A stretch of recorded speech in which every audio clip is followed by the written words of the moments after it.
அத்தியாயம் 65. திருமண மண்டபமே கோலாகலமாக நிறைந்து காணப்பட்டு இன்னும் சற்று நேரத்தில் எல்லாம் யாதவ் சுவாதியின் திருமண வைபோகம் சிறப்பாக நடக்கவிருக்கையில் இங்கு ஒருவன் தன் இணையை தனியாக கடத்தி வந்து இடைவிடாமல் முத்தமிட்டே இன்ப சித்திரவதை செய்து கொண்டிருந்தான். என தலையை இடவளமாக ஆட்டி தன் இதழை முரட்டு கல்லனிடம் இருந்து கடினப்பட்டு பிரித்து எடுத்த பாவைக்கோ மோகம் ததுவிய கணவனின் பார்வையில் வெக்கத்தில் உடல் வெடவெடுத்து போனது. என்ன மாமா இது, இப்படி என்னை தனியா தூக்கிட்டு வந்து அட்டகாசம் பண்றீங்க? எல்லாரும் தேடுவாங்க, நான் போகணும். இதழில் கசியும் இரத்த துளிகளை உள்ளங்கையால் ஒத்தி எடுத்து சினுங்கியவளின் பெண்ணழகை பார்வையாலே கவலைக்கடம் செய்தான் ஆத்வி. இரவில் இருந்து தோழியின் அறையிலேயே அவளுக்கு துணையாக இருந்த கவிக்கு நன்றாக தெரியுமே, கணவனோடு தங்கிக் கொண்டால் மறுநாள் காலை திருமணம் முடிந்த பின்புதான் வெளியே வர வேண்டும் என்று. அதற்காகவே அவன் கண்ணில் படாமல் ஆத்விக்கு போக்கு காட்டிய கவி ஸ்மாதிக்கும் அவளுக்குமாக நொறுக்கு தீனி எடுக்க வந்து கடைசியில் கணவனுக்கே நொறுக்கு தீனி ஆகி போன கதை என்னவோ. காண கிடைக்காத அற்புதம் அவள் சேலை கட்டி இருப்பது. அதைவிட சேலையை சரி செய்ய அவள் ஒவ்வொரு முறையும் திணறும் போதும் பார்க்கவே போதை ஏறி போகும் ஆடவனுக்கு. பலமுறைக்கு மேல் பார்த்து பழக்கப்பட்டு அவன் ரசித்து ருசித்து நிதானமாக பிச்சு தின்ற பெண் தேகம்தான். இருந்தும் மோகம் விட்டு தீராமல் லேசாக தெரியும் இடையின் வளைவின் நெளிவும் புசு புசு முயல்குட்டியின் காதாக வெளியே எட்டி பார்க்கும் திமிரழகும் கிறங்க வைத்து பெண்ணுடலை கழுகு பார்வையால் கொள்ளையிட்டே ஆடை மூடிய தேகமிகும் செழித்து சிவக்க வைக்கிறான் அவளை. கத்தரிப்பு வண்ண பட்டு புடவையில் மல்லிகை சூடிய கூந்தலின் பின்னல் அவள் முன்னழகை தொட்டு சொர்க்கத்தில் மிதக்க பளிச்சிடும் மெல்லடையாளின் இனிப்பு நிறைந்த கரும்பு பாகை சக்கையாக மென்று தின்ன ஆசை கூடி போனது. மாமா, நான் போகணும். வெக்கத்தில் சிவந்த முகத்தை மறைக்க திணறி சொல்ல, நேத்துல இருந்து என் கண்ணில் படாம கண்ணாமூச்சி ஆடி என்னை தவிக்க விட்டல, அதனால உன்னை இனி விடுறதா இல்லடி என்றவன் அவள் வெற்றுடையை வருடி பெண்மணியை ஊர்வலம் வந்து செலுத்த அழகில் அழுத்தம் கூட்ட கூச்சத்தில் நெளிந்த கவி, மாமா ப்ளீஸ் விடுங்க, சேலை கசங்கிடும் என்றவளின் கைவிரல்களோ சட்டை பொத்தான் திறந்திருந்த அவன் நெஞ்சில் இருந்த ரோமத்தை சுருட்டி இழுத்தது. சேலை கசங்காம எப்படி ரொமான்ஸ் பண்றது பேபி? இந்த புடவையில நீ அவ்வளோ அழகா இருக்கடி என்றதும் கணவனின் ரசனை மிக்க பாராட்டை விரும்பி ஏற்ற மங்கையோ, சேலை இல்லனா நீ இன்னும் மீண்டும் வாய் திறந்து சொல்ல வரும் பொருளை உணர்ந்து அவசரமாக அவன் வாய் முடியவள், என்ன பேச்சு பேசுறீங்க மாமா? யாராவது கேட்டா என் மானம்தான் காத்துல போகும்.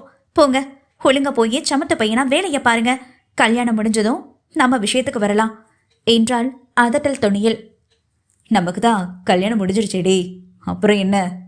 மோகத்தில் உரைத்து லேசாக மூடி இருந்த அவள் உள்ளங்கையில் முத்தம் வைக்க மீசை கூசி கரத்தை எடுத்தவள், ஆஹா, ரொம்பதான் ஐயாவுக்கு ஆசை. பேச்சையும் முழுகையும் பாரு, பிச்சு திங்குற மாதிரி. முகூர்த்தத்துக்கு நேரம் ஆச்சு, கையை களை அடக்கி வச்சுட்டு வாங்க, இல்ல இன்னைக்கு நைட்டுக்கு தன்யாவை கூட கூப்பிட்டு வந்துடுவேன். விரல் நீட்டி அவள் மிரட்டவும் நீட்டிய விரலை வலிக்காமல் மடக்கி பிடித்தவன், வர வர உனக்கு பயம் விட்டு போச்சுடி. இன்னைக்கு நைட்டு நான் யாருன்னு உனக்கு காட்டுறேன், அப்புறம் இந்த கோணவாயன் எதிரில் திறக்கவே மாட்டப்பாரு என்றவன் சேவலாக மாறி விடைக்கொடியின் இதழை மட்டும் இல்லாமல் கொளுத்த அழகையும் கொத்தி தின்று விட்ட பின்னே அவளை விட்டான். கவியின் சேலைக்கு மேட்சிங்காக கத்திரிப்பூ நிற சட்டையும் அதே நிறத்தில் கரை வைத்த வெள்ளை வேஷ்டியுமாக கம்பீரமாக வலம் வரும் கணவனை விழுங்கும் பார்வை பார்த்தபடி மணமேடையில் ஐயர் கேட்கும் பொருட்களை எடுத்து கொடுத்து வேலையை தொடர்ந்த கவி மணமேடையின் கீழ் தன்யாவை மடியில் வைத்து கொஞ்சி சிரித்து கொண்டு இருக்கும் விக்ரமை மகிழ்ச்சியாக பார்த்து சென்றாள். யாதவ் சுவாதியும் திருமணத்திற்கு இன்னும் 2 நாட்களுக்கும் குறைவான நேரமே இருக்கும் நிலையில் திருமண வேலைகள் அனைவரையும் கட்டி போட்டாலும் மற்றொரு பக்கம் உயிருடன் இருந்தும் பெற்ற மகனின் திருமணத்தை கூட பார்க்க முடியாமல் படுத்து கிடக்கும் விக்ரமனின் நிலையை எண்ணி ஒவ்வொருவரும் வேதனை கொண்டனர். வெளியே தன்னை மகிழ்ச்சியாக காட்டிக்கொண்டாலும் தந்தையின் கைப்பிடித்து ஏக்கமாக பார்த்து கொண்டிருக்கும் யாதவின் நிலைதான் மோசமாக இருக்கும். தலைவன் மனசுமை தாங்காமல் சரியும் நேரம் சரியாக ஓடி வந்து தாங்கி பிடித்து மடி சாய்த்துக் கொள்பவள்தான் சரி பாதி. சுவாதியும் தன்னவன் கலக்கம் அறிந்து அவனுக்கு பக்க பலமாக இருந்தாள். அனைவரும் ஒன்றாக குலதெய்வத்தை வழிபட்டுவிட்டு மீண்டும் இரவு வீடு திரும்பிய நேரம் வீட்டில் உள்ள மொத்த பணியாட்களும் ஒன்று கூடி விக்ரமனின் அறையை சூழ்ந்து இருப்பதைக் கண்டு ஒன்றும் புரியாமல் உள்ளே வந்து பார்த்த மொத்த குடும்பமும் இன்ப அதிர்ச்சியில் மூழ்கியிருந்தது. யாரு நீங்களா? என் வீட்டாளுங்க எல்லாரும் எங்க? ஏ பையன், என் அரு, சுபி, நிலன், சரண் எல்லாரும் எங்க? அவங்களுக்கு எதுவும் ஆகலையே? பதட்டம் குறையாமல் ஒவ்வொரு வேலையாளின் கைப்பிடித்து பரிதாபத்தோடு கேட்டபடி இருந்த விக்ரமை கண்ட மித்ரா, மாமா என்ற கத்தலும் கண்ணீரோடும் அவனிடம் வந்தவளை, மித்ரா என வார்த்தை கோர்த்து அழைத்தவனை மீண்டும் மாமா என கட்டி கொண்டவள், இந்த ஒரு வார்த்தையை சொல்ல உனக்கு இத்தனை வருஷம் தேவைப்பட்டுச்சா? எங்க எல்லாரையும் தவிக்க விட்டுட்டியே மாமா. குலுங்கி அழுதவளை அரவணைத்த விக்ரம், அழாத மித்துமா என்றவன் கண்கள் சுற்றிலும் ஆவலாக சுழண்டு பார்க்க ஆதி, ஆத்வி, யாதவ், அஜய், ஆரு, கவி, ஸ்வாதி, தன்யா மற்றும் அவர்களோடு திவ்யா அவளின் குடும்பமும் அதிர்ச்சியில் மூழ்கி பின் சிரித்தபடி இருந்தது. ஆனால் ஆதியோ எப்போதும் போல் விக்ரமின் கைவளைவில் இருக்கும் மித்ராவையும் அவனையும் முறைப்பதில் முனைப்பாக இருந்தானே. இன்ப அதிர்ச்சியை கலைக்கும் விதமாக தந்தையின் கையில் இருந்து இறங்கி ஓடி வந்த அதன்யா, ஹே தாத்தா என ஆசையோடு அழைத்தபடி அவன் கால்களை கட்டிக்கொண்ட பிஞ்சு முட்டை கையில் அள்ளி கொண்ட விக்ரமுக்கு கண்கள் கலங்கியது. அவளை ஆசையாக முத்தமிட்டு தோளில் சாய்த்து கொண்டவன் பாம் வெடித்த சம்பவத்திற்கு பிறகு நிறைய மாற்றங்கள் வந்துவிட்டது என நன்றாக உணர்ந்து கொண்டவன், என் செல்ல குட்டி பாப்பா பேரு என்னடா? அவள் உச்சி முகர, அதன்யா தாத்தா என முத்து பற்கள் தெரிய அழகாக சிரித்து சொன்ன பேத்தியின் அழகில் உள்ளம் மகிழ்ந்து மனைவியும் மகனையும் பார்வையால் அலச, மகன் மட்டும் தானே கலங்கிய பார்வையோடு தந்தையை எப்போது கட்டிக்கொள்ளலாம் என்ற ஏக்கத்தில் உறைந்து போய் நின்றிருந்தான். அப்பா என்ற உணர்ச்சி பொங்கும் குரலில் வார்த்தை நடுங்க அழைத்தவன் கால்கள் தள்ளாட தந்தையின் அருகில் வர, யாதவ் என கை நீட்டி தன்னையே உரித்து வைத்து கம்பீர ஆண்மகனாக வளர்ந்து வந்த தன் மகனை உச்சி முதல் பாதம் வரை பார்த்து பூரித்து போய் ஆற தழுவி கொண்டவன், ரொம்ப தவிக்க விட்டுட்டேன்லடா, அப்பாவை மன்னிச்சிடுடா கண்ணா. நெஞ்சில் சுரக்கும் தந்தை அமுதின் அன்பில் உருகி, ரொம்பவே தவிக்க விட்டுட்டீங்கப்பா. ஒவ்வொரு நாளும் உங்களை இந்த படுக்கையில் ஒன்றுச்சு இல்லாமல் படுத்து கிடக்கிறத பார்த்து கலங்காத நாளே இல்லை. தோளில் மகனின் கண்ணீரில் பட்டதும் துடித்து விட்டான் விக்ரம். அழாதடா, அதான் நான் கண்ணு முழிச்சிட்டேனே, வருத்தப்படாத யாதவ் என்று அவன் முதுகை வருடி ஒட்டுமொத்த அன்பையும் திரட்டி அவன் நெற்றியில் முத்தமிட கண்மூடி பெற்றவன் திரும்ப தந்தைக்கும் முத்தம் வழங்கி தந்தை மகன் பாசத்தை நிலைநாட்டி நின்றனர். பழைய கம்பீரம் குறையாமல் மனைவி மீது அளவு கடந்த முரட்டு பாசத்தை கண்களில் பிரதிபலிக்கும் விதமாக நின்றிருந்த ஆதியை நிமிர்ந்து பார்த்த விக்ரம் அவன் காதலை எண்ணி அகம் மகிழ்ந்தவனாக நமட்டு சிரிப்போடு கவியை பார்க்க, இருவருக்குமே இருக்கும் உணர்வு பூர்வமான அன்பு இருவரையும் தழுவியது. அங்கே இருவரும் ஒரு சேர, நரு மாமா என ஒருவரை ஒருவர் அணைத்து கொண்டு தங்களின் அன்பை வெளிப்படுத்தி ஆத்வி, ஆரு, திவ்யா என்று தொடங்கி அஜய், ஸ்வாதி என ஒவ்வொருவரையும் நலம் விசாரித்து ஒவ்வொருவரின் திருமண வாழ்க்கையை பற்றியும் அறிந்து கொண்டான். திவ்யா கல்லூரி முடித்த சிறிது நாட்களில் கனடாவில் இருந்து வந்த தொழிலதிபரின் மகனுக்கு அவளை பிடித்து விட்டதாக ஆதியிடம் சொல்ல, அவர்களை பற்றி நன்கு விசாரித்த ஆதிக்கும் அவர்கள் குடும்பத்தை பிடித்துவிடவே திவ்யாவின் கணவர் அவளை உயிருக்கு உயிராக விரும்புவதை அறிந்து தங்களின் மகளை அவன் நன்றாக பார்த்து கொள்வான் என்ற நம்பிக்கையில் திவ்யாவை கோலாகலமாக திருமணம் செய்து வைத்தான். இப்போது கணவன் குடும்பம் என்று பெரும் மகிழ்ச்சியோடு நிறைமாத கர்ப்பிணியாக அண்ணனின் திருமணம் மற்றும் குழந்தை பேருக்காக தாய் வீடு வந்திருக்கிறாள். தம்பியின் மகளை அணைத்து முத்தமிட்ட விக்ரம் ஆருவின் இரண்டாவது கருத்தரிப்பில் உள்ளம் பூரித்து ஆத்வி, கவி ஜோடியை வாழ்த்தி யாதவ், ஸ்வாதியின் திருமணத்தை பற்றி தெரிந்து மகிழ்ச்சியாகி அவர்களையும் வாழ்த்திவிட்டு கடைசியாக ஆதியிடம் வந்தான். உன்னோட இந்த முரட்டு காதல் இத்தனை வயசாகியும் பிரமிக்க வைக்குது ஆதி.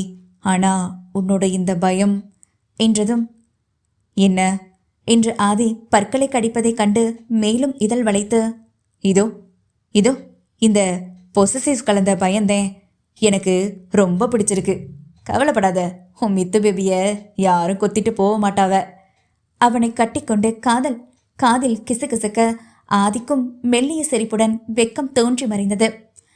அங்க என்ன 2 பேரும் கிசுகிசுப்பு என்றபடி மித்ரா அருகில் வரவும் பிரிந்து நின்ற இருவரும், அத உன் புருஷன்கிட்ட கேளு என்று விக்ரமும், அத உன் மாமன்கிட்ட கேளு என்று ஆதியும் ஒருவரை ஒருவர் முகத்தை திருப்பிக் கொண்டு சிறுவர் சண்டை போட அங்கிருந்த அனைவரும் ஒருவர் முகத்தை ஒருவர் பார்த்து குழப்பமாக புன்னகைத்துக் கொண்டனர். குடும்பத்தோடு இணைந்து கடந்த காலங்களை பற்றி அனைத்தும் விக்ரமுக்கு விளக்கி சொல்ல மௌனமாக கேட்டு உள்ளுக்குள் மருகிய விக்ரம் கவி மீண்டும் கிடைத்த வரை சொல்லி முடிக்க, ஏன் ஆதி, பாம்பு வெடிச்சதுல என் ஒத்தால மட்டும்தான் கண்டுபிடிக்க முடிஞ்சதா? என்னையும் நறுவையும் தவிர வேற யாருமே பிழைக்கலையா? வேதனையாக கேட்ட விக்ரமுக்கு சுபியின் நினைவுதான் அதிகம் இருந்தது. நறுவை ஒரு மூலையில் தூக்கி வீசிய கையோடு மனைவியின் கைப்பிடித்து வேனை வெட்டு குதிக்கையில் பாம்பு வெடித்து இருவரும் ஆளுக்கு ஒரு மூலையில் தூக்கி வீசி விழுந்ததை உயிர் போகும் அந்நிலையிலும் நன்றாக கவனித்து இருந்தானே. நீயே எப்படி பிழைச்ச என்னன்னு ஒன்றும் புரியாம இதுவரைக்கும் மர்மமா இருந்தது. அந்த இடத்துல நீ மட்டும்தான் எங்களுக்கு கிடைச்ச. நறுவும் பழத்தில் விழுந்ததுனால அவளை அங்கிருந்த ஆட்கள் தான் ஹாஸ்பிட்டல்ல சேர்த்து காப்பாத்தியிருக்காங்க. வேற யாரும் உன் கூட கிடைக்கல என்று ஆதி விக்ரமனின் யோசனை முகத்தை கூர்ந்து கவனித்தான். இல்ல ஆதி, நிச்சயமா இல்ல. நானும் நறுவும் ஏதோ ஒரு வகையில உயிரோடு இருக்கோம்னா அப்போ என் சுபியும் எங்கேயாவது உயிரோட தான் இருப்பா. அந்த ராஸ்கல்ஸ் பாம்பு வீச போறத பார்த்ததும் நறுவை தூக்கி வீசிட்டு என் சுபியோட கையை பிடிச்சுக்கிட்டு நாங்க 2 பேருமே ஒன்னாதான் வேனை விட்டு குதிச்சோம். அதே நேரத்துல பாம்பு வெடிக்கவும் 2 பேரும் தனித்தனியா வீச எறியப்பட்டு இருப்போம். ஆனா அவ இப்ப உயிரோட இருக்காளான்னு தெரியலையே. நான் எங்க போய் அவளை தேடுவேன்? கலங்கிய குரல் தலை தலைக்க விக்ரம் சொல்லியதை கேட்டு அனைவரும் திகைப்போடு இருக்க, என்ன மாமா சொல்ற? சுபி அப்ப உயிரோட இருக்காளா? கடவுளே, என் தங்கச்சி இப்போ எங்க எப்படி இருக்கான்னு ஒண்ணு புரியலையே. ஒரு குடும்பத்தையே ஆளுக்கு ஒரு மூளையா பிரிச்சு விட்டு வேதனைப்படுத்துறதுல அப்படி என்ன சந்தோஷம் உனக்கு கிடைச்சது? மித்ரா வாய்ப்புத்தி அழ அவளை தேற்றிக் கொண்டு வர பல கரங்கள் நீண்டது. தன் தாயும் கவியைப் போல் எங்காவது ஒரு மூலையில் நன்றாக வாழ்ந்து மீண்டும் தங்களிடமே வந்து சேர்ந்துவிட வேண்டும் என்று மனதார நினைத்து கொண்டான் யாதவ். அவனைப் போல்தான் மற்ற அனைவரும் நினைத்து விக்ரம் கண்விழித்த மகிழ்ச்சியோடு சேர்ந்து யாதவின் திருமண வேலையும் மகிழ்ச்சியாக செய்து கொண்டு இருக்கின்றனர். மகனின் திருமணத்தையாவது பார்க்கும் பாக்கியத்தை கொடுத்த கடவுளுக்கு நன்றி கூறிய விக்ரம் தன்யா கூறும் பல கதைகளை சுவாரஸ்யமாக கேட்டுக்கொண்டு இருக்க, மாப்பிள்ளையாண்டால அழைச்சிட்டு வாங்கோ என்றதும் பட்டு வேஷ்டி சட்டையில் கல்யாண கலையோடு கம்பீரமாக நடந்து வரும் மகனை ஆசையாக கண்ணில் நிரப்பிக் கொண்டான் விக்ரம். ஆதியும் மித்ராவும் தான். சடங்குகள் மும்முரமாக நடந்து கொண்டிருக்க மணப்பெண் அறையை தொடர்ந்து நோட்டம் விடுபவனை முறைத்த ஆத்வி, டே பெருச்சாளி, மூடிட்டு ஒழுங்கா மந்திரத்தை சொல்லு, இல்ல வாழை இருக்காது, நசுக்கிடுவேன். வெறியாக எகிரவும் ஒன்றும் புரியாமல் மலங்க மலங்க விழித்தான் யாதவ். தன் மீது அப்படி என்ன அண்ணனுக்கு கோபம்?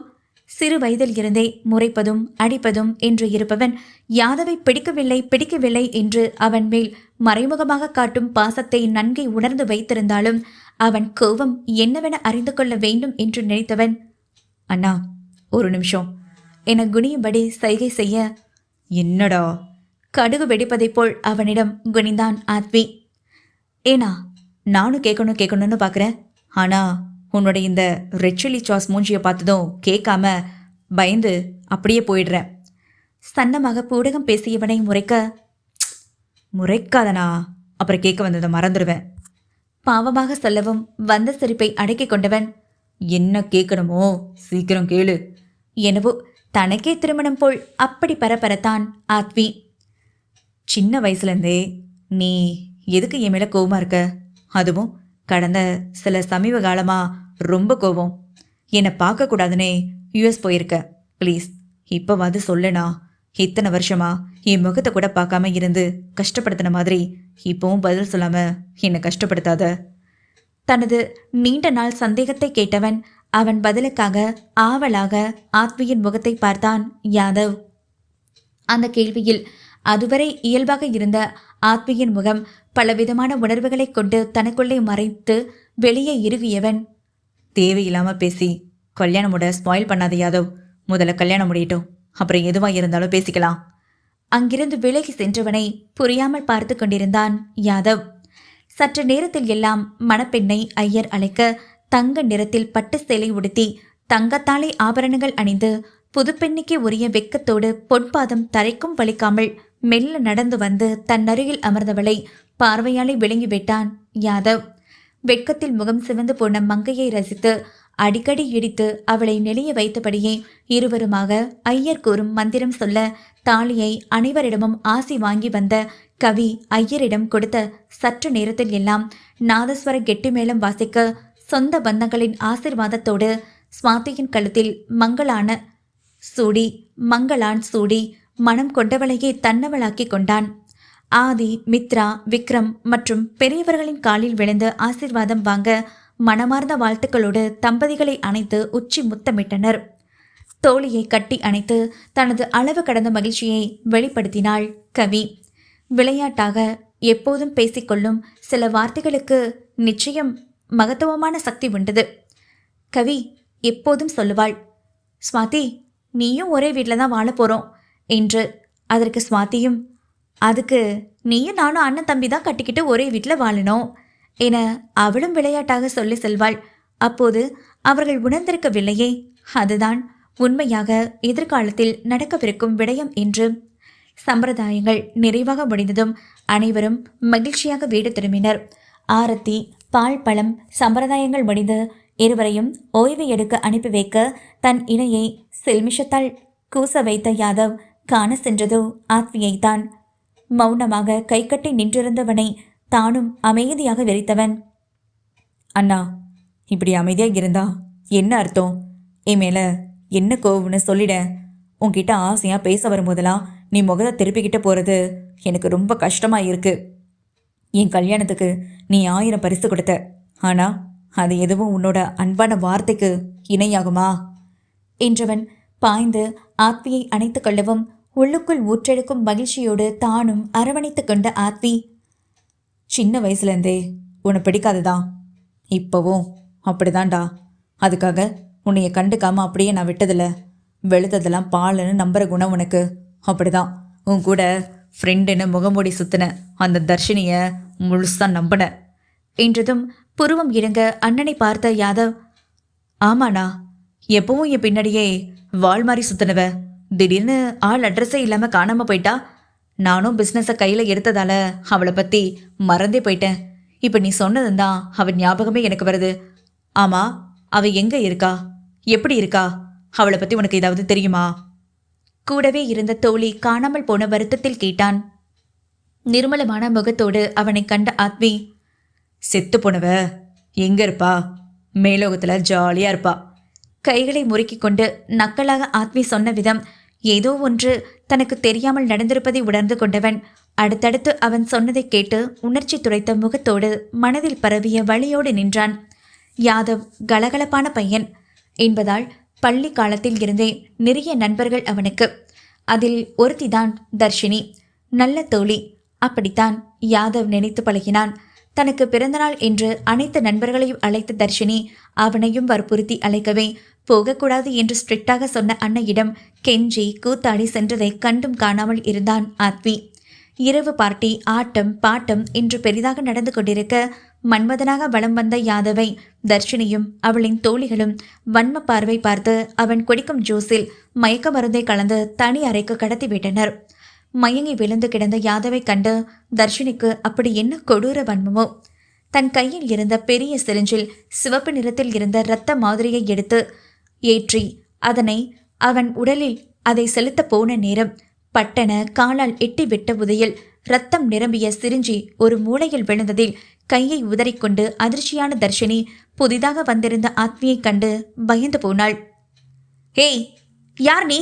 இங்க எதுக்கு வந்த? உன்னை யார் உள்ள விட்டது? அனுமதி இல்லாம உள்ள வந்ததும் இல்லாம என்ன காலெல்லாம் நீளுது?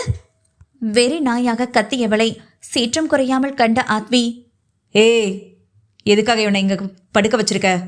இப்ப என்ன ஊசியை என் தம்பிக்கு செலுத்த போன? அதுவும் அவன் மயங்க கிடக்கும்போது சொல்லு, என்ன பண்ண பார்த்தா என் தம்பிய?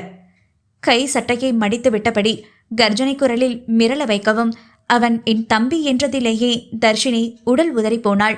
யாதவின் அண்ணனா இவன் என்ற பயத்தில் அவளின் தோழிகள் வேறு அவளுக்கு மேல் பயந்து நடுங்கி அவர்களே தவறு நடக்கவிருப்பதற்காக துருப்பை காட்டி கொடுத்து விடவும் மொத்தமாக அவர்களை நோட்டம் விட்ட ஆத்வி, ஆல்ரைட், யாரும் உண்மையை சொல்ல மாட்டீங்களே, இப்போவே போலீஸுக்கு கால் பண்ணுறேன். அவங்க வந்து விசாரிக்கிற முறையில் விசாரிச்சா தானா உண்மை கக்கிடுவீங்க என்றவன் ஃபோனை எடுக்கவும், ஐயோ ஐயோ சார் ப்ளீஸ் அப்படி மட்டும் பண்ணிடாதீங்க. தர்ஷினியோட தங்கச்சி யாதவ உயிருக்கு உயிராக விரும்பி யாதவ்கிட்டயே வந்து சொன்னா. ஆனால் யாதவ் அப்படி ஒரு எண்ணம் எனக்கு உன் மேலே இல்லைன்னு அவள் முகத்துக்கு நேராக சொல்லிட்டதுனால அவளுக்கு ரொம்பவே ஹர்ட் ஆயிடுச்சு. தொடர்ந்து யாதவ் பின்னாடி தன் காதலை சொல்லி அவள் அலைய யாதவ் அவளை கண்டுக்கவே இல்லை. அந்த விஷயத்தை தர்ஷினிக்கிட்டையும் சொல்லியிருக்கா. முதல்ல யாதவ் குணம் தெரிஞ்சு அவனை மறந்துடுன்னு அட்வைஸ் பண்ணா.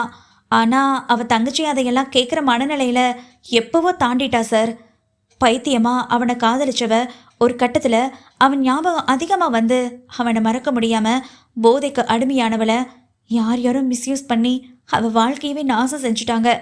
அதனால் அவளுக்கு HIV பாசிட்டிவ் ஆகி கடைசியில் என் காதலை ஏற்றுக்காம என்னை இந்த நிலைமைக்கு கொண்டு வந்த யாதவோ என்ன மாதிரியே நோய்வாய்ப்பட்டு அசிங்கப்பட்டு கொடுமையாக செத்து போகணும்னு லெட்டர் எழுதி வச்சுட்டு தற்கொலை பண்ணிக்கிட்டா. தர்ஷினிக்கு சொந்த பந்தம் எல்லாம் அவளோட தங்கச்சி மட்டும்தான். அவள் இறந்து போனதை தர்ஷினியால் தாங்கிக்க முடியாமல் அவள் கொடுமையாக இறந்து போனதுக்கு காரணமான யாதவும் அவள் தங்கச்சி எந்த நோயால் அவதிப்பட்டு செத்து போனாலோ அதே மாதிரி சாகணும்னு HIV பிளட் சாம்பிளை வாங்கிட்டு வந்து யாதவுக்கு போட முயற்சி பண்ணும்போது தான் நீங்கள் வந்துட்டீங்க. மற்றபடி இதுக்கும் எங்களுக்கும் எந்த சம்மந்தமும் இல்லை சார். யாதவுக்கு மயக்க மருந்து கொடுத்து தூக்கிட்டு வந்து மட்டும்தான் நாங்கள் போட்டோம். படபடப்பில் உண்மையெல்லாம் சொல்லிவிட ஆத்விக்கு உயிர் துடிப்பெல்லாம் ஒரு நொடி நின்றே விட்டது. யாதவ் பொதுவாக பார்ட்டி அது இது என்றெல்லாம் இரவு நேரத்தில் சென்றது இல்லை. அதையும் மீறி அன்று அவன் செல்கிறேன் என்றதும் ஏதோ போல் வருத்தமாக அமர்ந்திருக்கும் அன்னையை கண்டு, அப்படி யாருடைய பார்ட்டிக்கு புதிதாக செல்கிறான் இவன் என்ற எரிச்சலோடு அவனை பின்தொடர்ந்து வந்தது நல்லதாகி போனது. ஒரு ஆம்பளை தன்னை பிடிக்கலன்னு சொன்ன பொண்ணை ரொம்ப பிடிச்சு அவள் பின்னாடி சுற்றினா டார்ச்சர் பண்ணுறான், கையை பிடிக்கிறான், கட்டி பிடிக்கிறான்னு பொறுக்கி அது இதுன்னு முத்திரை குத்தி அசிங்கப்படுத்தி அனுப்புவீங்க. அவளுக்காக அவன் கெட்ட வழியில் போய் தற்கொலை செஞ்சுக்கிட்டா அவனுக்கு குடிகாரன் கோலைன்னு பல பேர் கொடுத்து அவன் பிறப்பில் இருந்து அவன் குடும்பத்தையும் இழுத்து வச்சு அசிங்கப்படுத்துவீங்க. அதுவே ஒரு பொண்ணு இன்னொரு ஆம்பளைக்கு பண்ணா பியூர் லவ், புனிதமான காதல் இல்லை என்றவன் நக்கலாக சிரித்து, பொம்பளைக்கு ஒரு நியாயம், ஆம்பளைக்கு ஒரு நியாயம், இது என்ன அநியாயம்? உன் தங்கச்சி பைத்திய மாதிரி அவனை நினச்சி கண்ட வழியில் போய் செத்து போனதுக்கு ஏன் தம்பி எந்த வகையிலையும் பொறுப்பேற்க முடியாது.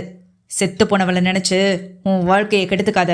ஒழுங்கா இருக்க உன்னோட லைஃப்பை நல்லா பார்த்துக்கிட்டு நல்லபடியாக வாழப்பாரு நிதானமாக கூறி அவளுக்கு புரிய வைத்து, ஏதோ ஒரு வகையில் அவள் தங்கை சாகும் வரை சென்றதற்கு தன் தம்பியும் காரணமாகி போனானே என்ற வருத்தத்தில் தர்ஷினிக்கு தன்னால் முடிந்த உதவிகளை செய்யத்தான் நினைத்தான். அதற்கு அவன் ஒத்துழைக்க வேண்டுமே, அதற்கு அவள் ஒத்துழைக்க வேண்டுமே. தூர விழுந்த சிரிஞ்சியை பைத்தியம் போல ஓடி எடுத்து வந்து மீண்டும் யாதவுக்கு செலுத்த போக அவளிடமிருந்து அதை பிடுங்க முயற்சி எடுத்த ஆத்வி அவளோடு மல்லு கட்டி கண்ணம் கண்ணமாக அறைய அப்போதும் வெறி தீரவில்லை அவளுக்கு. அன்னை தந்தை இல்லாமல் அன்னை போல தங்கைக்கு பாசம் கொட்டி கடினப்பட்டு வளர்த்து ஆளாக்கியவளுக்கு மகளை போலிருந்த தங்கை இறந்து போனதும் அவள் இழப்பை தாங்காமல் மனநலம் பாதிக்கப்பட்டவள் போல் மாறிப்போனாள். ஆத்வியும் அவள் நிலை உணர்ந்து அவளின் தோழிகளின் உதவியோடு மனநலம் காப்பகத்தில் விட்ட 2 நாட்களில் பலவித உயிரை பறிக்கும் கெட்ட இல்யூஷன்ஸ் தோன்றி அவள் உயிரையும் பறித்துவிட்டது. அளவுக்கு மீறிய வன்மம் உயிரை குடிப்பது போல் அளவுக்கு மீறிய பாசமும் ஒரு கட்டத்தில் நஞ்சாகி உயிரை கொள்ளும். பாசத்தை போன்ற ஆபத்தான கொடிய உயிர்கொல்லி இவ்வுலகில் வேறு எதுவும் உண்டோ? அத்தியாயம் 66. இதுக்கானா இத்தனை நாளாக என்கிட்ட பேசாமல் கோபத்தை காட்டின? எவ்வளோ பெரிய விஷயத்தில் இருந்து என்னை காப்பாற்றி கொண்டு வந்திருக்க. அந்த பொண்ணு இவ்வளோ சீரியஸாக இருப்பான்னு நான் நினைக்கல. பலமுறை பொறுமையை எடுத்து சொல்லி புரிய வைக்க பார்த்தேன். அவள் புரிஞ்சுக்கலன்னு தெரிஞ்சதும் கண்டுக்காம விலகி வந்துட்டேன். அது தர்ஷினிக்கும் தெரியும். அப்படி இருந்தும் அவள் யோசிக்காம HIV பாசிட்டிவ் பிளட்டை எனக்கு செலுத்த துணிஞ்சு இருக்கானா? தங்கச்சி பாசம் அவள் கண்ணை மறைச்சிடுச்சு போல.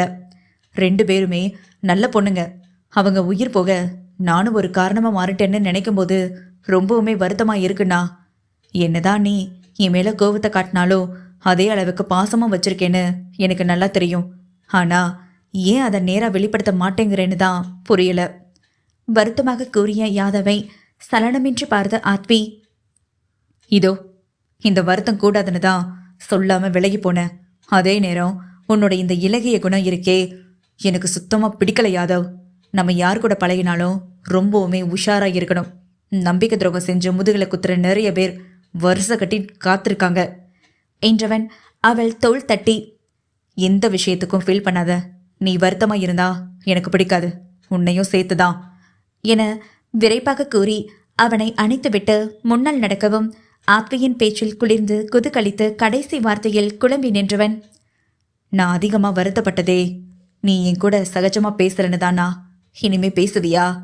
அவன் பின்னிருந்து யாதவ் கத்த, அப்போ இதுக்கு மட்டும் வருத்தப்பட்டுக்கிட்டே இரு. ஏன்னா என்னால மட்டும்தான் நீ வருத்தப்படணும் யாதவ். அந்த உரிமையை உன் ஒய்ஃபுக்கு கூட நான் விட்டு கொடுக்க மாட்டேன். திரும்பாமல் விரலை ஆட்டியபடி சொல்லி சென்றவன் பெண்புறத்தை கண்டு இதழ் கடித்து புன்னகைத்து கொண்டவன், இது என்னடா வித்தியாசமான பாசமா இருக்கு? என் அண்ணனுக்கு பாசம் மட்டுமா வித்தியாசம்? ஆளே வித்தியாசமாதான். பாவம் கவி. தனக்குள்ளே பேசி சென்றாலும் மனதின் ஓரம் இனம் புரியா நிம்மதி பரவியது. அஜய் மாமா, உங்களுக்கு அடுத்த ஆண் குழந்தை வேணுமா இல்லை பெண் குழந்தை வேணுமா? ஆருவின் அருகில் அமர்ந்து ஆப்பிளை வாயில் அரைத்தபடி திவ்யா கேட்க, திரையரங்கம் போல் இருந்த பெரிய டிவியில் ராமையா உஸ்தாவையா பாடலை கண்சுமிட்டாமல் பார்த்து கொண்டிருந்த அஜய் திவ்யா கேட்ட கேள்வியில் தான் பெற்ற முத்தின் புறம் திரும்பியவன், பொம்பளை பிள்ளைங்கன்னா பெரும்பாலும் அப்பா கிட்ட தான் பாசமாக இருக்குங்க. ஆனால் நான் பெற்றது எனக்கு எதிரால இருக்கு. அதனால் எனக்கு அடுத்து பையன்தான் வேணும் என்றவன் பார்வை இப்போது மனைவியின் புறம் ரசனையாக படிந்தது. கணவனின் பார்வையில் ஆறு நெளிய, அப்போ தன்யாவை உங்களுக்கு பிடிக்கல அப்படி தானே சொல்ல வரீங்க மாமா? பாரு பாப்ஸ், உங்கள் அப்பாவுக்கு உன்னை பிடிக்கலையா? அவரே சொல்கிறாரு. உலக அதிசயமாக அண்ணன் தம்பி இருவரும் அருகருகே அமர்ந்து தன்யாவோடு விளையாடிய இருவரும் தந்தை மகளை கோர்த்துவிட முடிவு கட்டிவிட்டனர் போலும். அடே பாவிகளா, நான் எப்படா அப்படி சொன்னேன்? இப்படி கோத்துவிட பிளான் போடுறீங்க? அஜய் மனதில் நினைக்கும் போதே, டாடி, மாம் சொல்றது உண்மையா? என்ன உனக்கு பிடிக்காதா? பாவமாக கேட்ட மகளை கையில் அள்ளி கொண்டவன், ஐயோ செல்லக்குட்டி, அப்பாவுக்கு போய் உன்னை பிடிக்காம போகுமா? நீ என் பட்டுக்குட்டி, என் வெள்ளை கட்டி என குட்டி கன்னத்தில் முத்தமிட்டு, உன்னையும் என்னையும் பிரிக்க இவனுங்க பிளான் பண்ணுறானுங்க பாப்பா. இந்த கேடி பசங்க கூட சேராம உன் அத்தைங்க கூட போய் விளையாடு போ. மச்சான்களை முறைத்தபடி சொல்ல, சரி டாடி, நீ சொன்னா சரிதான் என தந்தையின் கன்னத்தில் முத்தமிட்டு மாமன்களை கண்டு கொள்ளாமல் அடுக்கலைக்கு ஓடிய குட்டியை இருவரும் சேர்ந்து முறைப்பதைக் கண்ட அஜய், என்னங்கடா உலக அதிசயம் ஏதாவது ரகசியமாக நடந்துருச்சா என்ன? 2 பேரும் ஒன்றா உட்காந்துருக்கீங்க என்றான் நக்கலாக. நாங்கள் ஒன்றா உட்கார தனியாக எல்லாம் அதிசயம் நடக்க வேண்டியதில்லை மாமா. எங்களை பார்க்குறவங்க கண்ணில் தான் அதிசயம் இருக்குது. அப்பப்பா, ஒரு அண்ணன் தம்பி ஒன்றா உட்காந்தா எம்புட்டு கேள்வி கேட்குறாங்க. நான் போய் எனக்கு ஃபர்ஸ்ட் நைட் ரூமை டெக்கரேட் பண்ணுறேன் என்று எழுந்து ஓடிய யாதவை வினோதமாக பார்த்த அஜய், அடே, ஏற்கனவே ரூம் டெக்கரேட் பண்ணியாச்சு, நீ தனியாக என்னத்தை டெக்கரேட் பண்ண போற? பின்னிருந்து கத்தியது அவன் செவியை எட்டியும் பதில் வராமல் போனது. யாதவ் போன திசையைக் கண்டு மொத்த குடும்பமும் சிரிக்கும் வேளையில் மற்றொரு அதிசயமாக ஆதி விக்ரம் இருவரும் முறைத்து கொள்ளாமல் ஒன்றாக பேசியபடி உள்ளே நுழைந்தனர். இரவு சடங்கிற்கு அனைத்து ஏற்பாடுகளையும் செய்து முடித்திருக்க ஸ்வாதியை எளிமையாக அலங்கரிக்கும் வேலையை மித்ரா தான் செய்து கொண்டிருந்தாள். மகள்கள் கர்ப்பமாக இருக்க கவிக்கு இந்த அலங்கார வேலையெல்லாம் சுட்டு போட்டாலும் வராத காரணத்தினால் பல வருடங்கள் கழித்து தன் கைவண்ணத்தை மருமகள் மீது இறக்கி இருந்தாள் மித்ரா. ஐயோ அத்தை, நீங்கள் ஆர்வணியை விட சூப்பராக ரெடி பண்ணுறீங்க. எப்படி உங்களுக்கு இதெல்லாம் இவ்வளோ ஈஸியாக வருது? எனக்கு இன்னும் சரியாக தலையை கூட பின்னிக்க வரல. அதுலேயும் அந்த புடவை இருக்கே, ரொம்ப மோசம். நான் ஒரு பக்கம் சொருகினா அது ஒரு பக்கம் முறுக்கிக்கு சிக்கிக்குது என்ற கவியை முறைத்த ஸ்வாதி, எத்தனை முறை இது எல்லாத்தையும் கற்றுக்க சொல்லி கெஞ்ச இருப்பேன். அப்பன முடியாதுன்னு ஒரே படியாக இருந்துட்டு இப்போ வந்து பிளம்பினா என்னடி அர்த்தம் என்றதும் உதடு பிதுக்கிய கவியை பாவமாக கண்ட மித்ரா, சரி விடு ஸ்வாதிமா, இனிமே கவி எல்லாத்தையும் சரியா கத்துப்பா. பாரு, பிள்ளைக்கு முகம் வாடி போச்சு. அவளை தோளில் சாய்த்து கொள்ள அத்தையின் தோளில் சாய்ந்து ரகசியமாக கண் சிமிட்டி ஸ்வாதிக்கு பழிப்பு காட்டவும், சரியான சைட்டை பிடிச்சவ, பாவம் இவ புருஷன் எப்படி வச்சு சமாளிக்கிறாரோ? மனதில் நினைத்து கொண்டவள் அழகாக தயாரானதும் பால் சொம்போடு முதலிரவு அறைக்கு அனுப்பி வைக்கப்பட்டாள். முகம் நிறைய வெக்கத்தோடு அடிமேல் அடி எடுத்து வைத்து பட்டு சேலை சரசரக்க செம்மை பூசிய ரோஜா ஒன்று கை கால் முளைத்து நடந்து வருவதைக் கண்டு கண் சிமிட்ட மறந்த யாதவ் வாவ் என வாய்விட்டே சொல்லியபடி அவளிடம் நெருங்கி வந்தான். வெக்கமும் பதட்டமுமாக தலை நிமிராது இருந்தவளின் அழகு வதனம் காண வேண்டி ஒற்றை விரலால் அவள் தாடையை நிமிர்த்த, இத்தனை நாளும் இல்லாமல் இன்று ஏனோ ஆடவனின் ஒற்றை விரல் தீண்டியதற்கே உடல் சில்லிட்டு போனது பாவைக்கு. இமைகள் படபடக்க கணவனின் முகம் காண முடியாமல் மீண்டும் தலை குனிந்து கொண்டவளை ரசனையோடு கண்ட யாதவ், ரொம்ப ரொம்ப பிடிச்சிருக்கு ஸ்வாதி உன்னோட இந்த வெக்கம். எனக்கான வெக்கம் இது. காலத்துக்கும் உன் வெக்க முகத்தை பார்த்து ரசிக்க நான் ரெடிதான். ஆனா உடம்பு சொல் பேச்சு கேட்காம முறுக்கி எடுக்குதே, என்ன செய்யலாம்? குறும்பாக மீண்டும் அவள் முகம் நிவர்த்தி கண்ணடிக்க மொத்தமாக சிவந்து போன ஸ்வாதி பாலு என்றவளுக்கு அடுத்த வார்த்தை வருவேனா என்றது. ஏய் ஸ்வாதி, இப்போ ஏன் இவ்வளோ நர்வஸாக இருக்க? ரிலாக்ஸ்டா. இப்போ என்ன, அந்த பாலை குடிக்கணும் அவ்வளோதானே? குடிங்க. அவள் கையில் இருந்த சொம்பை வாங்கி 2 மிடறு விழுங்கியவன் மீதியை அவளிடம் கொடுக்க கூச்சமாக அவனிடமிருந்து வாங்கி குடிக்க தயங்கவும், குடி ஸ்வாதி. அவன் கண்ணசைக்க மெல்ல தலையசைத்து தானும் 2 மிடறு குடித்து மேஜையில் வைப்பதற்குள் மீசை முளைத்த 6 அடி குழந்தை ஒன்று தன் மடியில் தவழ்ந்ததைக் கண்டு திகைத்த சில கணங்களில் தலை கொதி கொடுத்தது அவள் கரம். தன்னவள் மடியில் கண்மூடி படுத்து அவளது இதமான வருடலில் இதமாக உணர்ந்து, ஸ்வாதி என்றழைத்தவன் குரலில்தான் எத்தனை மகிழ்ச்சி. சொல்லுங்க என்றால் தேன் சொட்டும் மென் குரலில். ரொம்ப ரொம்ப சந்தோஷமா இருக்கேன் ஸ்வாதி. அந்த சந்தோஷத்துக்கு எல்லாம் முழு காரணம் நீதான். ஏன் தெரியுமா? ஏங்க? அதான் சொன்னேனே, உன்னால தானே. நீ என் வாழ்க்கைக்குள்ள வந்ததுல இருந்துதான் தொலைஞ்சு போன எல்லாம் ஒவ்வொன்றா திரும்ப கிடைக்க தொடங்கி இருக்கு. இனிமே பாக்கி இருக்கிறது என் அம்மா மட்டும்தான். அவங்களும் கிடைச்சிட்டா என் சந்தோஷத்துக்கு அளவே இல்லடி. உற்சாகம் பொங்க சொல்லும் போதே வெகு நேரமாக அவன் முகத்துக்கு நேராக பளிச்சிட்டு மின்னிக் கொண்டு இருந்த அவளிடையில் திருட்டு பூனையாக பச்சைக்கென முத்தமிட்டதில் ஹக் என அதிர்ந்து விழித்த ஸ்வாதியை குறும்பு மின்ன கண்டவன் மீண்டும் அழுத்தமாக முத்தமிட உடல் சிலிர்த்து போனாள். என்னங்க நீங்க பேசிட்டு இருக்கும்போது இப்படியா பண்ணுவீங்க? சேலியால் இடைமறைத்து சினுங்கிய மனைவியை மொத்தமாக அள்ளி பருக மோக ஆசை அதிகரித்து போனது. ஸ்வாதி என்றழைத்தவன் குரலோ இப்போது ஒருவித போதையாக ஒலிக்க அதுவரை இருந்த சகஜ நிலை மறைந்து கணவனின் தாப பார்வை உணர்ந்து உடல் கூசி நெளிந்தாள். தினமும் தானே பார்க்குறீங்க, அப்புறம் ஏன் இந்த பிச்சு திங்கிற பார்வை? இத்தனை நாளா என் காதலியா இருந்தவ இப்போ என் மனைவி ஆகிட்டாலே, அதுக்கு தான். என் பார்வை மட்டும் இல்லாம என்னுடைய ஒவ்வொரு செல்லும் உன்னை அணு அணுவா ரசிச்சு பிச்சு தின்ன காத்திருக்கு. நீ என்ன வெறும் பார்வைக்கே அழுத்து போற? அவள் மடியில் இருந்து எழுந்து கன்னத்தில் தட்ட கணவனின் ஆசை பேச்சில் செவிகள் கூசி, சி போங்க என மெத்தையில் இருந்து எழுந்தவளின் சேலை தலைப்பு தலைவனின் கையில் சிக்கி முறுக்கி இழுத்து தனியாக உருவப்பட்டது. ரவிக்கை மற்றும் பாவாடையோடு அவன் நெஞ்சில் மோதி நின்ற பாவைக்கு இதயம் ரேஸ் பிடித்து அதிவேகத்தில் ஓடியது. எதுக்கு ஸ்வாதி இவ்வளோ பதட்டம்? நான் தானே அம்மோ, டோன்ட் பேனிக்.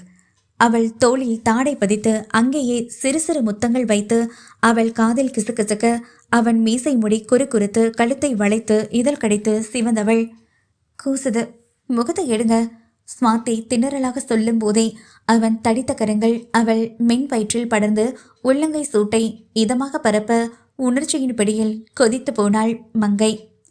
ஸ்வாதி அப்பட்டமான காதலும் தாபமும் போட்டி போட்டது அந்த குரலில். என்றவளை தன்புறம் மெல்ல திருப்பி நிலவுக்கு இணையாக மின்னி பிரகாசித்த தன்னவளின் அழகை சொட்டு விடாமல் ரசித்தவன் அவள் 2 தோள்களிலும் கரம் பதித்து ஒற்றை கரத்தால் அவள் சூடி இருந்த மல்லிகையை பீய்த்து நுகர்ந்து அதை அவள் முகத்திலேயே ஊதிவிட கண்கள் மூடி புன்னகையோடு தலை திருப்பிய ஸ்வாதி சட்டென அவனை கட்டிக்கொள்ளவும் நங்கையின் முன்னழகின் கூர்முனைகள் ஆடவனின் நெஞ்சை குத்தி கிழித்து ஆசை தீயின் தீபம் திரித்தூண்டி எரிந்தது. தாமதிக்காமல் தன்னவளின் செம் மாதுளை இதழ் கவ்வி இல்லறத்தின் முதல் அடியை வைத்து அவள் பயம் கொள்ளாதவாறு கற்பிக்கும் ஆசானாக அவன் மாற சுவாரஸ்யமாக பள்ளியறை பாடங்களை கற்றுக்கொள்ளும் மாணவியாக கணவனுக்கு இசைந்து கொடுத்தபடி அவன் பிடரி பற்றி தன் அச்சத்தை தூர வீசி அவன் சட்டைக்கு அவள் கரம் விடுதலை கொடுக்க, பாவையின் ரவிக்கைக்கு ஆடவன் விடுதலை கொடுக்க மூச்சரித்து போனாள் சுவாதி. காமனின் ஆட்சி அவ்விடம் எங்கும் ஆட்சி செய்து இருவரின் தேகத்திலும் புகுந்து தன் வேலையை தொடங்க சிங்கனியின் மென்மையை உணர்ந்தவன் கூடவே ஒருவித தடிமனான நீல் கோடை உணர்ந்து அவளை பிரித்து நிறுத்தி அவ்விடத்தை காண அறுவை சிகிச்சை செய்த தழும்பை கண்டு மனம் கனத்து போனது அவனுக்கு. எத்தனை பெரிய வலியும் வேதனையும் எப்படி தாங்கினாலோ என்று நினைக்கும் போதே கடலலை போல் பொங்கி எழுந்த உணர்ச்சி நிறைந்த ஆசையெல்லாம் ஒன்றும் இல்லாமல் அடங்கி போனது. விரல் கொண்டு மென்மையாக அங்கு வருடி விட்டவனது முகம் வாடி போனதை உள்வாங்கிய சுவாதி தன்னவன் முகத்தை கையில் ஏந்தி அவன் கண்களோடு தன் விழிகளை கலக்க விட்டவள், சந்தோஷமா இருக்க வேண்டிய நேரத்துல என்ன வருத்தம் உங்களுக்கு? நம்ம முதலிரவுக்கு எவ்வளோ ஆசையா இருந்தீங்க, இப்ப இப்படி மூஞ்சிய வச்சுக்கிட்டா நல்லாவா இருக்கு? இந்த நாள் நமக்கான நாள். பழைய கசப்புகள் எதுவும் இல்லாம முழுக்க முழுக்க நம்ம காதலும் சந்தோஷமும் மட்டும்தான் நிறைஞ்சிருக்கணும்.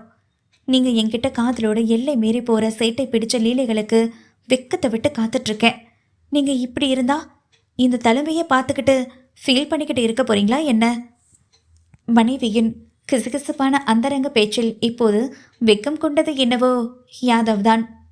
துடிக்கும் கிளியை அமுக்கி பிடித்து மெத்தையில் சரிக்கையில் தோலுரிக்கப்பட்ட கிளியாக கிடந்தவளின் கொள்ளை அழகுகளை அணு அணுவாக பார்வையாலே கடித்து தின்ற சி, ரொம்ப மோசம் நீங்க. கூச்சம் தாழாமல் தன்னை மறைக்க திணறி போர்வையில் கை வைக்க போக அது பறந்து சென்று ஒரு மூலையில் விழுந்ததைக் கண்டு திகைத்து போனாள். நீதானடி மோசமாக மாற சொன்ன, இப்போ வந்து மோசம்னா நான் என்ன பண்ணுறது? புருவம் ஏற்றி இறக்கியதில் அவள் ஆ என வாய் பிளக்க பிளந்த இதழை ஆண்கிளி கொத்தி இழுத்து கொண்டது. இதமாக கண்மூடி அவன் கழுத்தை கட்டி இழுத்து தன்னவனையே தனக்கு போர்வையாக்கி கொண்டாள் வெக்கம் கொண்ட பைங்கிளி. சூடான பெண் தேகம் எங்கும் எச்சில் முத்தத்தால் குளிர்வித்து கொண்டே வந்தவன் கோதையின் மென்மையில் எச்சில் வடிய சாறு குடித்தபடி மிகவும் மென்மையாக தனது தேடலை அவள் பெண்மையில் தேடத் தொடங்க அவனுக்கடியில் உடல் குலுங்கிய நங்கையை ரசித்து சின்னதாக முகம் சுணங்கினாலும் தன் வேகம் குறைத்து முத்தமிட்டு தன்னவளை ஆசுவாசப்படுத்தி அந்தரங்க பேச்சில் அவளை சிவக்க வைத்து தொகைக்கு மோகத்தை அள்ளி வழங்கிய கல்லனோ தனக்கு இணையாக அவளையும் வேலை செய்ய வைக்க இருவருக்குமே பரம இன்பம் கிட்டி ஆனந்தத்தில் மிதந்து போயினர்.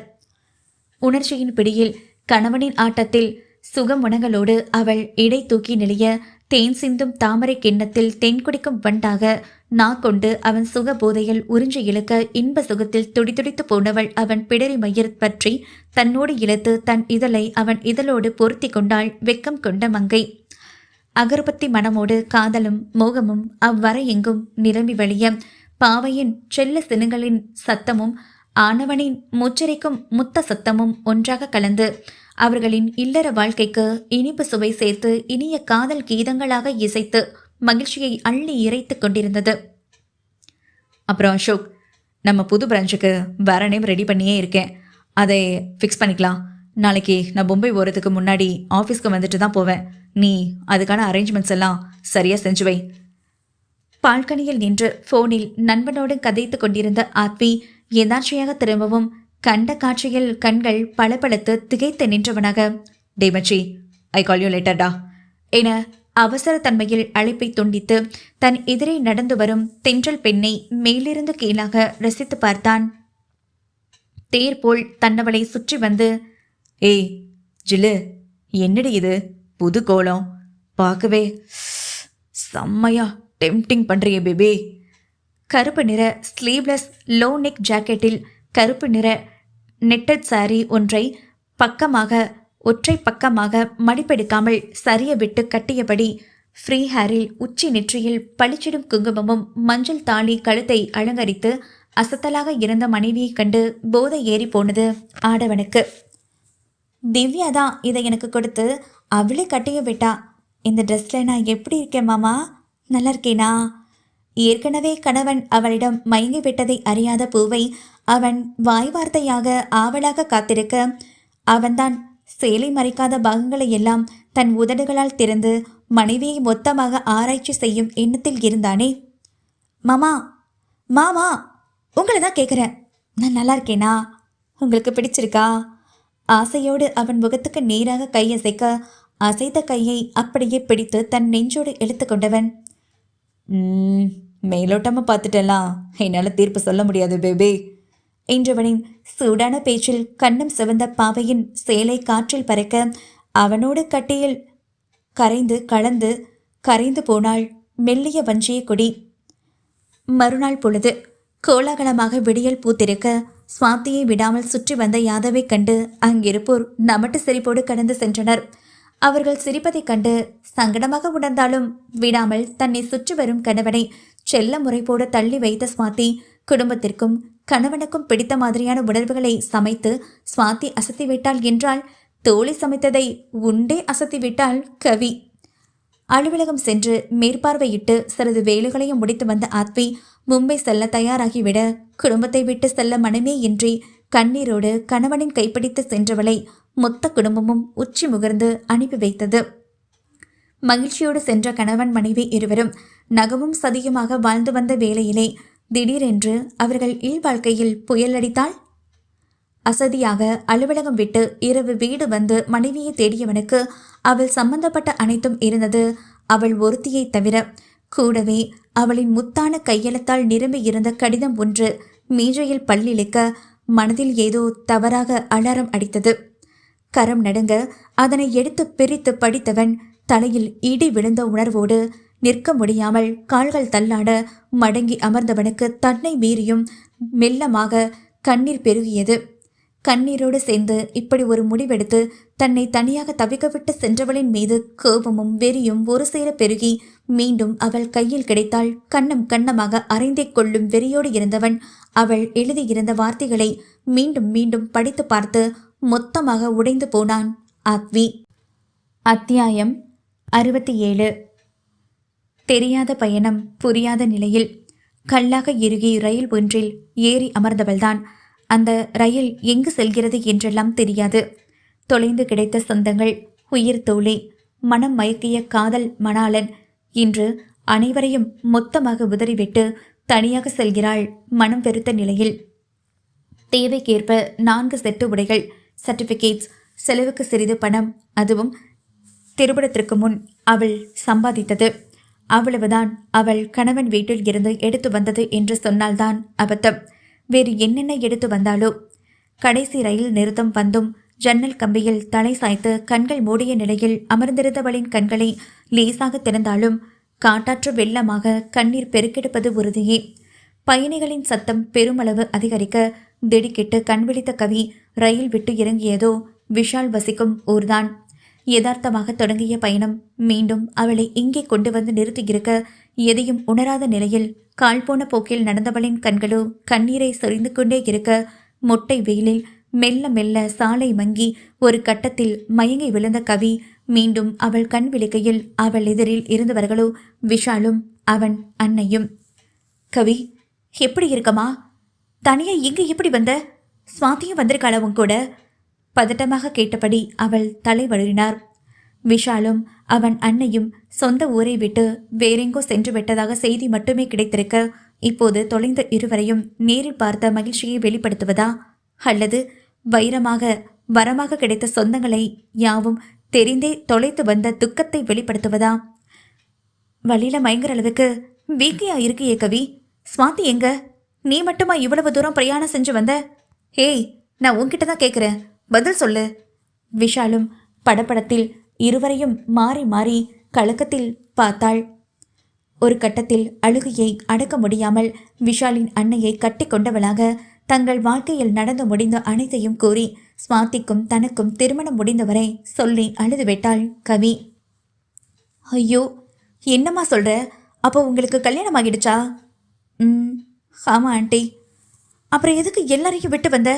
உன் புகுந்த வீட ஆட்கள் ரொம்ப நல்லவங்கன்னு சொல்ற. அப்புறம் ஏமா இப்படி ஒரு முடிவெடுத்த? இதனால உன் கணவர் உன்னை காணாம எப்படி தவிச்சு போவாரு? அதை எதுவுமே யோசிக்கலையா நீ? என்றார் கவலையாக. மீண்டும் வெடிக்க தயாராக இருந்த அழுகையை இதழ் கடித்து அடக்கி கொண்ட கவி, இப்போதைக்கு இதுக்கு மேலே எதுவும் கேட்காதீங்க ஆண்டி. எதையும் சொல்கிற நிலைமையில நான் இல்லை. எங்கே போகிறதுன்னு தெரியாமல் ஏதோ ஒரு ட்ரெயினில் ஏறினேன். ஏதோ கடவுள் புண்ணியத்தால் உங்கள் முன்னாடி இருக்கேன். ஆண்டி, எனக்கு ஒரு உதவி மட்டும் செய்வீங்களா?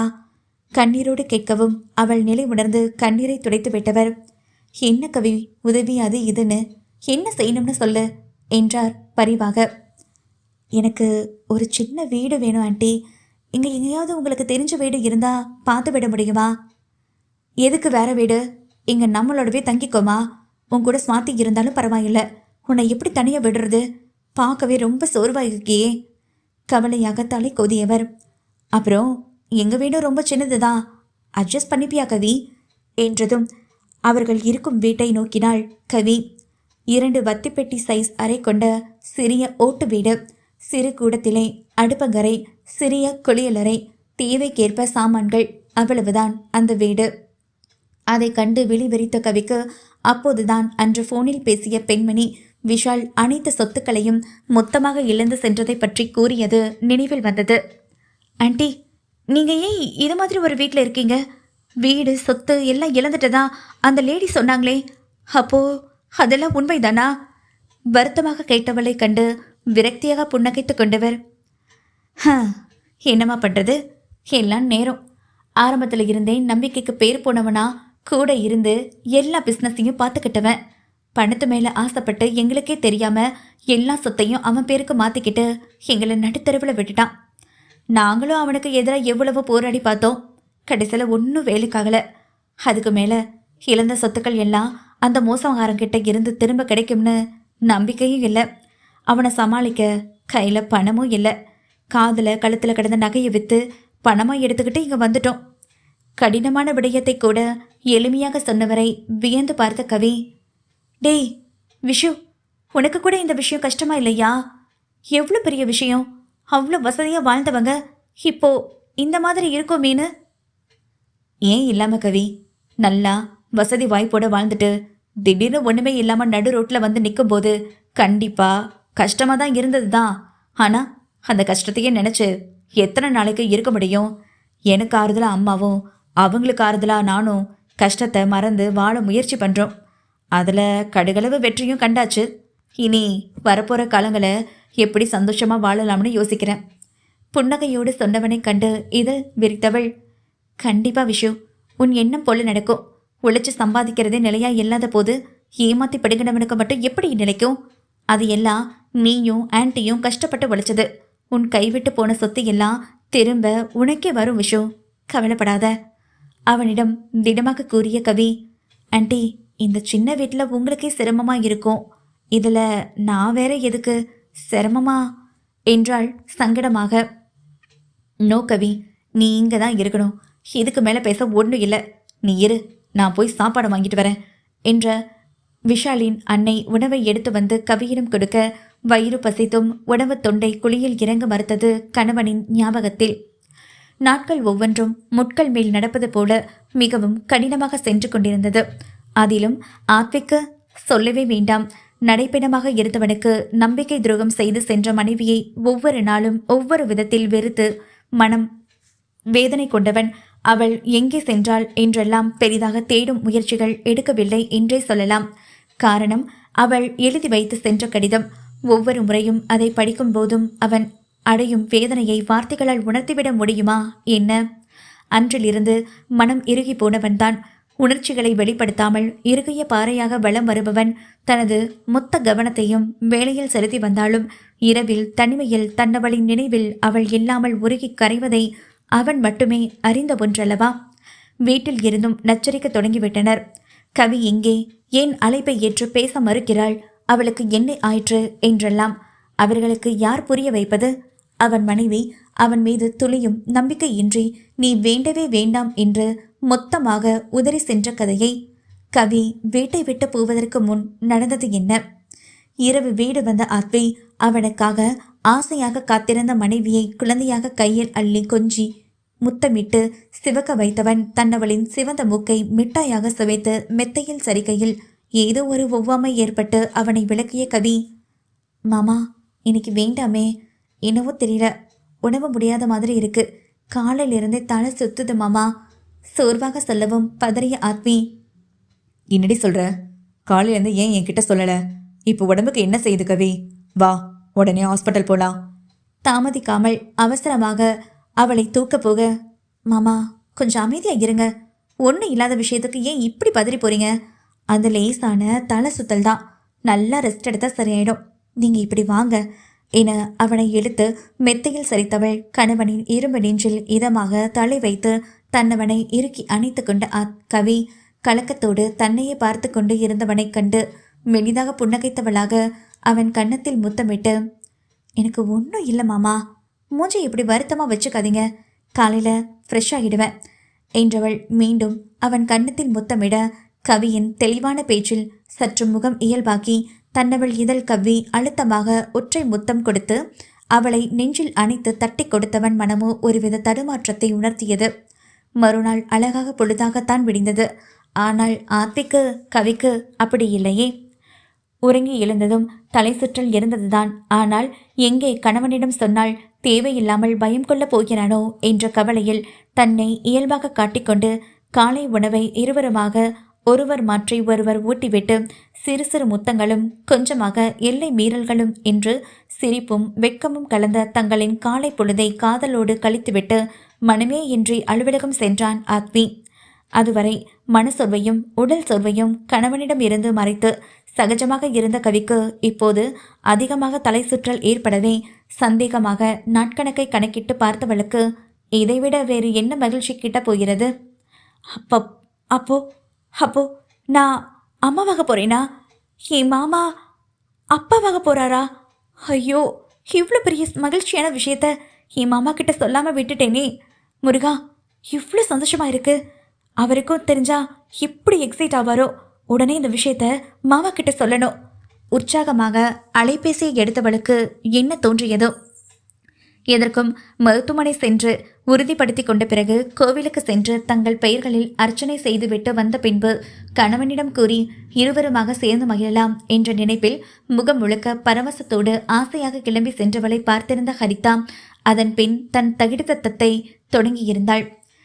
தீபக் எப்போதோ அவளை ஆத்வியின் வீட்டிலிருந்து வெளியேறிவிட சொல்லி கட்டளையிட்டு இருக்க அவனிடம் பெயருக்கு செல்கிறேன் என்று உரைத்திருந்தாலும் ஆத்வியை விட்டு செல்லும் முடிவில் இல்லை அவள்.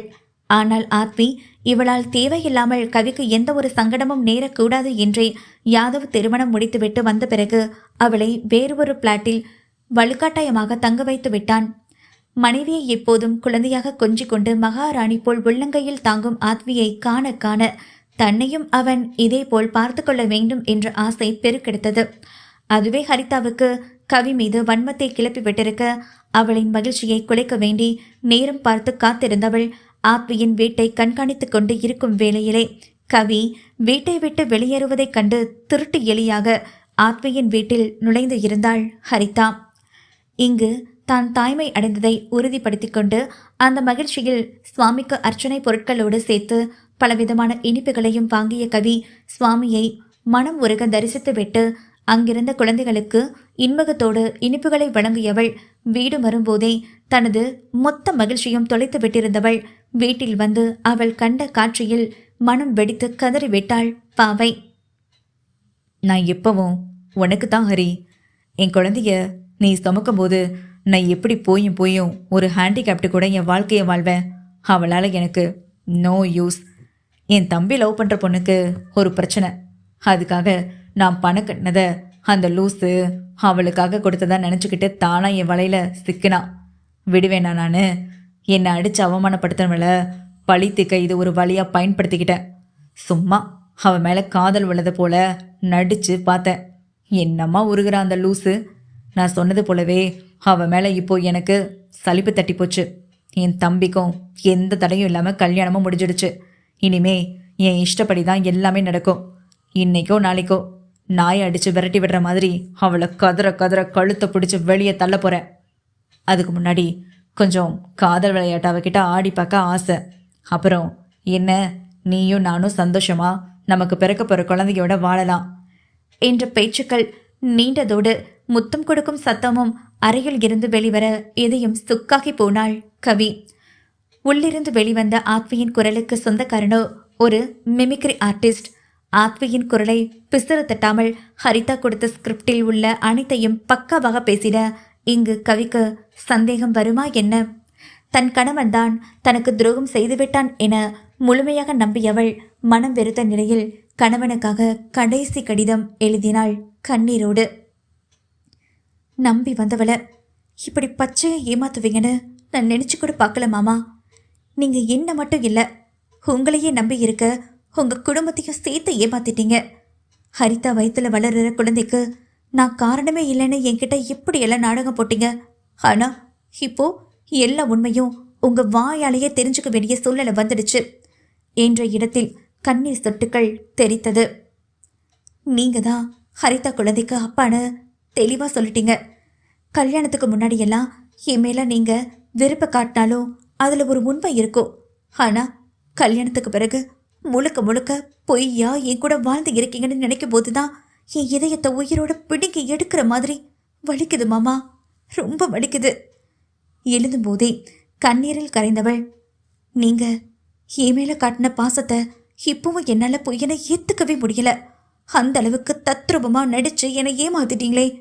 பழி வாங்கவங்களுக்கு இந்த காதல் தான் கிடைச்சதா மாமா? ஏதாவது திருட்டு கேஸ் போட்டு சிறையில கம்பையனை வச்சிருந்தா கூட இவ்வளோ வலி எனக்கு வலிச்சிருக்காது. இந்த காதல் ரொம்ப ரொம்ப வலியை கொடுக்குது மாமா. உங்ககிட்ட ஒரு சந்தோஷமான விஷயத்த சொல்லலான்னு ஆசையா இருந்தேன். ஆனா இனி அது எதுக்கும் நீங்க தகுதியானவர் கிடையாது. அப்படிங்கும்போது எதையும் உங்ககிட்ட நான் சொல்ல விரும்பல. நான் போறேன். இத்தனை நாளும் உங்களை மாதிரி ஒரு நம்பிக்கை துரோகையோட வாழ்ந்திருக்கேன்னு நினைக்கும் போதுதான் என்ன நினைச்சா எனக்கே அருவருப்பா இருக்கு. இனிமே என் தொல்லை இல்லாம அவளோட சந்தோஷமா வாழுங்க என்றதோடு கடிதம் நிறைவு பெற்றிருக்க ஆத்விக்கோ உயிர் போகும் வழியை விட மிக கொடூரமான தண்டனையாக இருந்தது அவள் எழுதியிருந்த ஒவ்வொரு வார்த்தைகளும். இத்தனை மாதங்கள் கடந்தும் தன்னோடு வாழ்ந்த வாழ்க்கையில் தன்னுடைய மெய்க்காதலை அவள் உணர்ந்ததே இல்லையா? நான் நம்பிக்கை துரோகியா? தினம் தினம் அந்த கடிதத்தை கண்டு மனம் நொந்து கொண்டவன் இதற்கெல்லாம் காரணமான ஹரிதாவையும் அந்த மிமிக்ரி ஆர்டிஸ்டையும் ஒரு வழி செய்துவிட்டான். இருவரின் பேரிலும் பொய்கேஸ் போட்டு கதற கதற உள்ளே தள்ளிவிட்டான். சிறையிலேயே ஹரிதாவுக்கு பெண் குழந்தையும் பிறந்து இருக்க அவளுக்கு மயக்கம் தெளியும் முன்னவே அந்த குழந்தையை எடுத்து வந்து நீண்ட காலமாக குழந்தை இல்லாமல் தவித்த தனக்கு தெரிந்த தம்பதியினரிடம் கொடுத்து நன்றாக வளர்க்க கூறிவிட்டான். மயக்கம் தெளிந்து தன் குழந்தை எங்கே என்றெல்லாம் அவள் கேட்கவும் இல்லை. குழந்தை காணாமல் சென்ற துடிப்பும் இல்லை. எப்படியோ நாம் நிம்மதியாக தன்னந்தனியாக சுதந்திரமாக இருந்தால் போதும். அந்த குழந்தையால் தன் எதிர்காலம் கெட்டுவிடக்கூடாது என்று நினைத்தவளுக்கு மனதின் ஓரம் பெரிய நிம்மதி என்னவென்றால் இப்போது கவி ஆத்வியோடு இல்லை. அவர்கள் இருவரும் பிரிந்து வாழ்கிறார்கள்.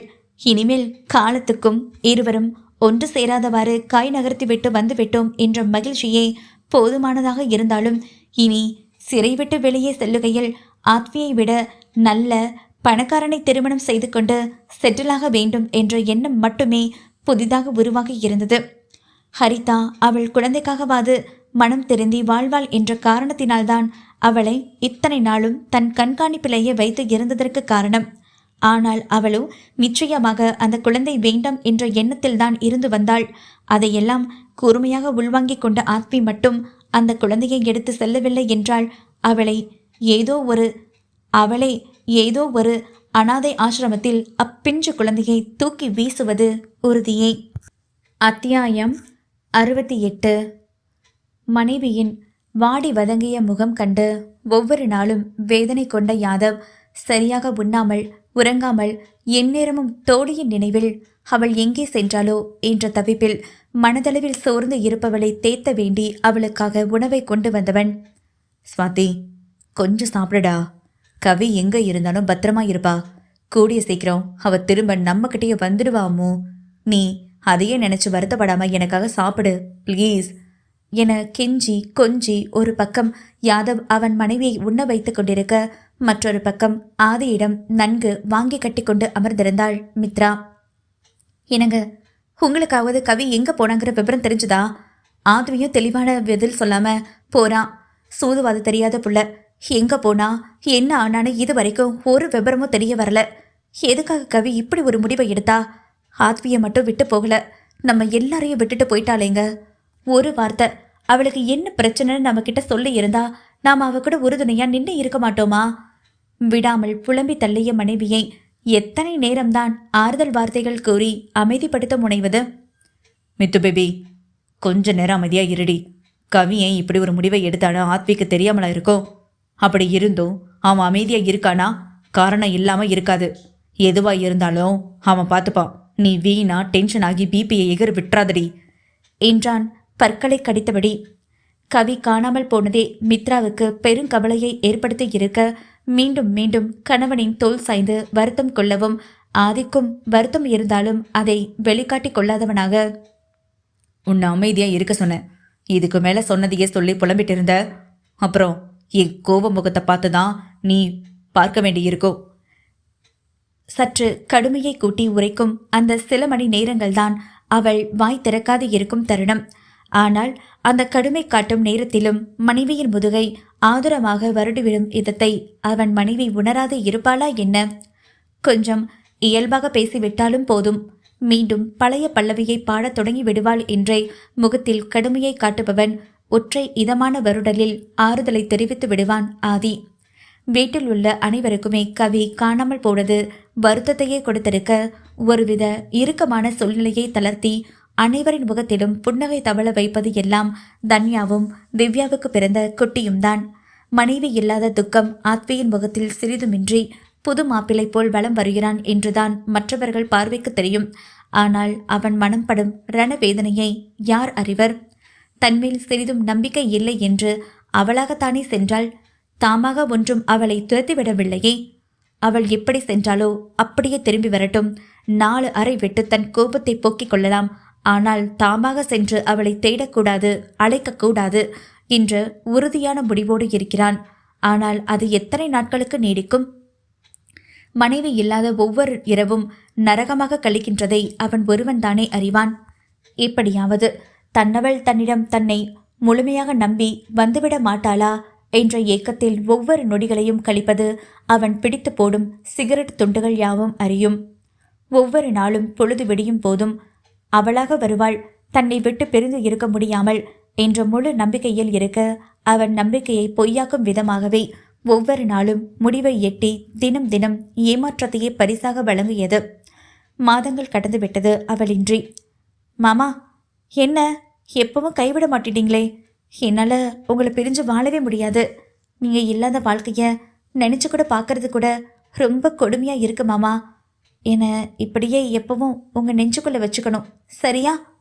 பல இரவுகளில் அவன் நெஞ்சில் தஞ்சம் புகுந்து சுருள் ரோமங்களில் முத்தமிட்டு இதழ் உரச அவள் பேசுகையில் தன் மனைவியின் காதலை எண்ணி கர்வம் கொண்ட ஆண்மகன் இப்போது அடிபட்டு போனானே. இப்படியெல்லாம் தேன் ஒழுக பேசிவிட்டு எப்படி இருக்கிறாள் அவள் தன்னை விட்டு என்று நினைத்து பார்க்கையில் வசனம் பேசிய வாய்க்கு பலத்த தண்டனை வழங்க வேண்டும் என்ற வெறி ஏறி அதற்கு மேலும் அவளாக திரும்ப வருவாள் என்ற நம்பிக்கை மொத்தமாக உடைந்து சூறாவளியாக அவளை தேடி கிளம்பிவிட்டான் ஆத்வி. கவி, நான் எல்லா வேலையும் முடிச்சிட்டேன். சாதம் மட்டும்தான் குறைச்சி வரும். ஒரு பிடி அரிசி போட்டு சோறு மட்டும் வடிச்சுக்கிறியா? நானே வடிச்சு விட்டுருவேன். அதுக்குள்ளே பஸ் விட்டுட்டா அந்த ஹோட்டல் முதலாளி கத்துவார், அதான் பார்க்குறேன். விஷாலின் அன்னை கேட்டிட, பரவாயில்ல ஆண்டி, இப்போதான் நானே கொஞ்சம் கொஞ்சமாக சமைக்க கற்றுக்கிட்டு இருக்கேனே, நான் வடிச்சு விட்டுறேன். அவள் திடமாக சொல்லவும் தான் அவர் ஹோட்டல் வேலைக்கு சென்றார். விஷால் ஒரு ஐடி கம்பெனியில் பணியாற்றி வரும் நிலையில் கவியும் தன் பங்குக்கு மாலை வேளையில் கிளினிக் ஒன்றில் வேலை செய்து கொண்டே தனது செலவுகளை பார்த்து கொண்டு வருகிறாள். காலையில் இருந்து மாலை வரை தனிமையில் நேரம் கழியும். அந்நேரம் எல்லாம் அவள் மனதையும் நினைவையும் அதிகமாக ஆக்கிரமிப்பு செய்வது கணவனின் நினைவுகள் மட்டுமே. வேதனையாக அவளை சூழ்ந்து கொள்ளும். மாமா என்ற மந்திர வார்த்தையை ஒரு நாளைக்கு 1000 முறையேனும் அவள் மனமும் உதடுகளும் உதிர்த்துவிடும். என்ன, இந்நேரம் நீங்கள் மறந்துருப்பீங்களா? ஐயோ, அப்படி மட்டும் நடந்திருக்கக்கூடாது. என் மாமா என்னை எப்பவும் மறக்க மாட்டாரு. ஆமாம், என்னை எப்பவும் மறக்க மாட்டாரு. தனக்குத்தானே அடிக்கடி புலம்பியபடி தன்னவனின் நினைவில் வதங்கி போகும் முல்லை கொடிக்கு இருக்கும் ஒரே ஆதரவு அவள் வயிற்றில் உள்ள குட்டி சிசு மட்டுமே. தான் உண்டாகி இருக்கும் விடயத்தை கூட தன்னவனிடம் சொல்ல முடியாத பாவியாகி வெட்டேனே என்று அவள் குமுறாத நேரம் இல்லை. இப்படி ஒரு அவல நிலைக்கு தன்னை கொண்டு வந்து விட்ட விதியை எண்ணி கண்ணீர் வடித்துக் கொண்டிருக்கிறாள் பாவப்பட்ட மங்கை. அவன் இறுகிய அணைப்பு இல்லாமல் உறக்கம் கெட்டது. அவன் மூச்சுக்காற்று தேண்டாமல் சுவாசம் விட சிரமமானது. தன்னவனின் சிறு சிறு காதல் முத்தங்கள் இல்லாமல் உடலில் உள்ள ஒவ்வொரு இடங்களும் ஏங்கி தவிக்கிறது. தன்னவன் வேண்டும், தன்னவனின் இறுகிய அணைப்பும் அவன் நேசமும் வேண்டும் என்று குழந்தையாக அடம் பிடிக்கும் மனதை அடக்க வழி அறியாமல் கதறி அழுகிறாள் ஒவ்வொரு இரவின் கொடுமையான தனிமையிலும். மாமா, இன்னொரு நீங்கள் ஆஃபீஸ் கிளம்பியிருப்பீங்களா? என்ன கலர் சட்டை பேண்ட்டு போட்டிருப்பீங்க? சாப்பிட்டு தானே போனீங்க? இல்லை ஒரே வேளையாக மதியம் சாப்பிடலாம்னு கிளம்பிட்டீங்களா? உங்களுக்கு ஒன்று தெரியுமா, நம்ம பாப்பாவுக்கு நேற்று நான் ஸ்கேன் எடுத்தேன். ஒரு புள்ளியாக ரொம்ப ரொம்ப குட்டியாக தெரிஞ்சா உங்கள் புள்ள. பார்க்கவே கண்ணிலேருந்து தண்ணியாக வந்துடுச்சு. அதை பார்க்குற கொடுப்பனைக்கு கூட உங்களுக்கு கொடுக்க முடியாத பாவி ஆகிட்டேனே நான். மனம் வெம்பி அழுதவளை தேற்றத்தான் அங்கு யாரும் இல்லாமல் போனது. வெறும் தரையில் படுத்து இருந்தவளின் கண்ணீர் தரையை ஈரமாக்கியது. எத்தனை நேரம்தான் அழுது கொண்டே இருப்பது? தனியாளாக இருந்தாலும் பரவாயில்லை. தன்னவனின் உயிரை சுமந்து கொண்டிருக்கும் சமயத்தில் அதை பட்டினி போட்டு வைக்கவா மனம் இல்லாமல் மெதுவாக எழுந்த கவி சிறிது அரிசியை கழுவி போட்டு வேக வைத்தாள். விஷாலின் அன்னையிடம் இருந்து கொஞ்சம் கொஞ்சமாக சமைக்க கற்றுக்கொண்டுதான் இருக்கிறாள். டீ, காஃபி, முட்டை பொரியல், தக்காளி தொக்கு, அப்பளம், கிரேவி என்று எளிமையான உணவுகளை சமைத்து வைக்க அதை ருசி பார்க்க சோதனை எலியாக மாறுவதோ விஷால்தான். பாவம், புருஷனை கொடுமை செய்துவிட்டு வந்து விஷாலின் உயிரில் அடிக்கடி விளையாடி பார்த்து கொண்டிருக்கிறாள். ஐயோ அம்மா, என்னை காப்பாத்துங்கம்மா, என்னை விட்டு எங்கம்மா போயிட்டீங்க? விஷால் மனதுக்குள்ளே அழுது புலம்புவதை பாவமாக பார்த்து நிற்பார் அவன் அன்னை. அதை எதுவும் கண்டு கொள்ளாத கவியோ, விஷு, நான் செஞ்சது எல்லாம் நல்லா இருக்கா? அப்போ இன்னும் கொஞ்சம் குழம்பு ஊற்றிக்கிறியா? அப்பாவியாக கேட்டு கரண்டியை எடுப்பாளே. கோடி கும்பிட்டு போட்டு அவள் கண்ணில் படாமல் ஓடிவிட தோன்றும் அவனுக்கு.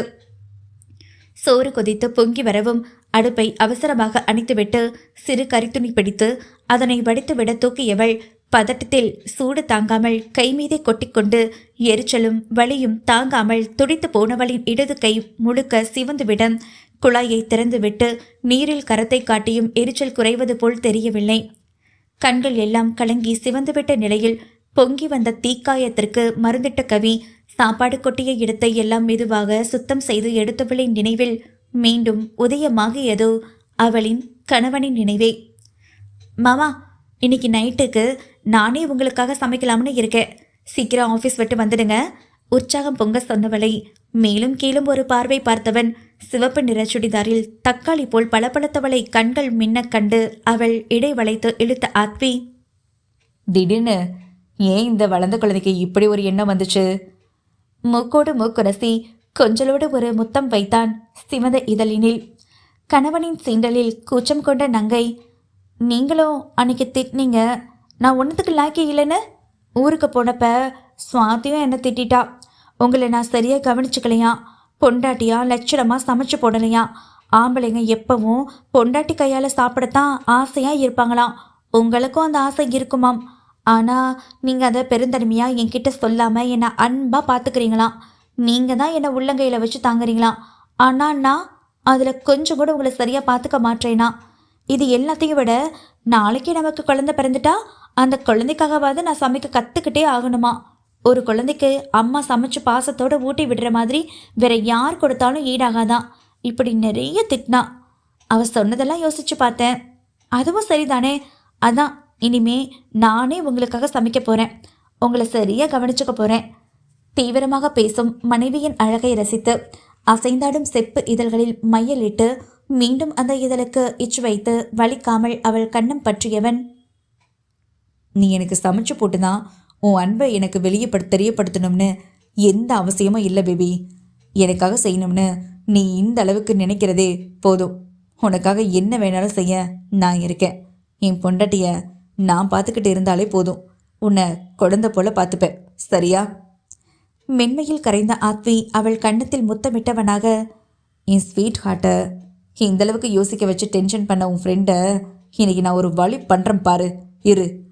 பொய்யான சினத்துடன் அலைபேசி எடுக்கவும் பதறிப்போய் அவன் கையில் இருந்து பிடுங்கிய கவி, என்ன மாமா இது? ஸ்வாதி எனக்கு நல்லது தானே சொன்னா, அதுக்கு போய் அவளை திட்ட போறீங்களா? அப்புறம் அவ அதுக்கும் சேர்த்து வச்சு என்னதான் உண்டு இல்லைன்னு பண்ணுவா. பாவமாக சொல்லவும் உள்ளுக்குள் சிரித்து கொண்டவன், அப்படிலாம் உன் ஃப்ரெண்டை சும்மா விட்டுற முடியாது. யாதவ் கிட்ட சொல்லி பெரிய தண்டனையாக கொடுக்க சொல்கிறேன். அப்பதான் உன்னை அவ இனி தொல்லை பண்ண மாட்டா. சீரியஸாக சொல்வது போல் பாவனை செய்ததும் மொத்தமாக பயந்து போனவள், அச்சோ மாமா, நான் சமைக்கவே இல்லை, ப்ளீஸ் ஸ்வாதி அத்தாங்கிட்ட மாட்டி விடாதீங்க, பாவம் அவ. அழ தயாராக உதடு பிதக்கவும் பிதுங்கிய இதழ் ஆடவன் வாய்க்குள் மொத்தமாக அடங்கிவிட்டது. அன்று அலுவலகம் விட்டு விரைவாக வீடு வந்தவன் நேராக சென்றதோ சமையல் கட்டுக்குதான். அங்கு இரவு உணவை சமைக்க தயாராக இருந்த வள்ளியை அனுப்பி வைத்தவன் மனைவிக்காக தானே சமையல் வேளையில் இறங்கி இருந்தான் ஆத்வி. அப்போது குளித்துவிட்டு தொளதொள நைட்டி ஒன்றை அணிந்து கொண்டு கணவனின் வருகைக்காக கீழே இறங்கி வந்த கவி பணியாட்கள் யாருமின்றி வீடே வெறிச்சோடி காணப்படவும் நெஞ்சில் ஒருவித திகில் பரவியது. என்ன, வீட்டில் யாரையும் காணல? இவ்வளோ பெரிய வீட்டில் யாரும் இல்லாமல் பேய் வீடு மாதிரி பார்க்கவே ரொம்ப பயமாக இருக்கே.